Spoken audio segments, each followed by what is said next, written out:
ನಮಸ್ತೆ, ನನ್ನ ಹೆಸರು ಡಾಕ್ಟರ್ ಶಶಿಧರ್ ಅಂತ. ನಾವು ನೋಡುವಂಥ ಬಹಳ ಪೇಷಂಟ್ಗಳಲ್ಲಿ ಶ್ರಮಿಕರು, ಕಾರ್ಮಿಕರು, ಕಷ್ಟದ ಕೆಲಸ ಮಾಡೋರು ಭಾಳ ಜನ ನಮಗೆ ಪೇಷಂಟ್ ಆಗಿ ಬರ್ತಾರೆ. ಉದಾಹರಣೆಗೆ ಅವರು ಕಾರ್ಪೆಂಟರ್ ಆಗಿರ್ಬೋದು, ಪೇಂಟರ್ ಆಗಿರ್ಬೋದು, ಡ್ರೈವರ್ಗಳಾಗಿರ್ಬೋದು, ನಮ್ಮ ಆಸ್ಪತ್ರೆಯಲ್ಲಿ ಕೆಲಸ ಮಾಡೋ ಸಿಬ್ಬಂದಿ ಆಗಿರ್ಬೋದು, ಬಗ್ಗಿ ಭಾರ ಎತ್ತುವಂಥದ್ದು, ಮುಂದೆ ಬಗ್ಗುವಂಥದ್ದು, ಕೆಳಗೆ ಕೂತ್ಕೊಳ್ಳುವಂಥದ್ದು, ಇಂಥ ಕೆಲಸ ಮಾಡೋರ್ಗೂ ಸ್ಪೈನ್ ತೊಂದರೆ ಬರುತ್ತೆ. ಈ ಬೆನ್ನೋವು, ಕತ್ತುನೋವು, ಸ್ಪೈನ್ ತೊಂದರೆ ಬಂದ ಮೇಲೆ ಆಪ್ರೇಷನ್ ಮಾಡೋವಂಥ ಒಂದು ಸಂದರ್ಭನೂ ಬರ್ಬೋದು.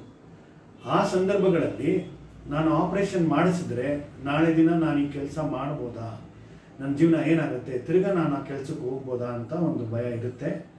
ಆಗ ನಾವು ಎಲ್ಲ ಪೇಷಂಟು ಬೇರೆ ಥರ ಇದ್ರೂ ಒಂದು ಕರೆಕ್ಟಾದ ಸಿಚುವೇಶನ್ ಬಂದಾಗ ನಾವು ಆಪ್ರೇಷನ್ ಮಾಡಿದಾಗ ಒಂದು 2 ವರ್ಷ ಅವರು ತಮ್ಮ ಕೆಲಸದಲ್ಲಿ ಸ್ವಲ್ಪ ಅಡ್ಜಸ್ಟ್ ಮಾಡಿಕೊಂಡು 2 ವರ್ಷದ ನಂತರ ಅವ್ರ ಕೆಲಸಕ್ಕೆ ಅವರು ವಾಪಸ್ ಹೋಗುವಂಥ ಅವಕಾಶ ಇರುತ್ತೆ. ಸೊ ಕಾರ್ಮಿಕರು, ಶ್ರಮಿಕರು ಆಪ್ರೇಷನ್ ಬಗ್ಗೆ ಭಯ ಪಡೋದು ಬೇಕಿಲ್ಲ. ಈ ರೀತಿ ನಮ್ಮ ದಾರಿಯಲ್ಲಿ ನಡೆದು ಬಂದ ನಮ್ಮ ಒಬ್ಬರು ಪೇಷಂಟ್ ಇದ್ದಾರೆ, ಅವ್ರು ಹೇಳ್ತಾರೆ. ಅವ್ರ ಸ್ಟೋರಿ ನಾವೀಗ ಕೇಳೋಣ.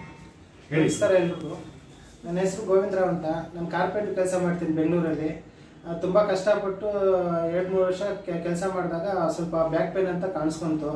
ಆಮೇಲೆ ಎಲ್ಲಾದ್ರೂ ಹೋಗಿ ತೋರಿಸ್ಕೋಬೇಕು ಅಂದ್ಬಿಟ್ಟು ಆಮೇಲೆ ಡಿ ಕೆ ಶಶಿಧರ್ ಅವರ ಬಂದು ಅಲ್ಲಿ ಆಪ್ರೇಷನ್ ಮಾಡೋ ಮೂಮೆಂಟ್ ಬಂದಿದೆ, ಮಾಡ್ಕೋಬೇಕಂತ ಹೇಳಿದ್ರು.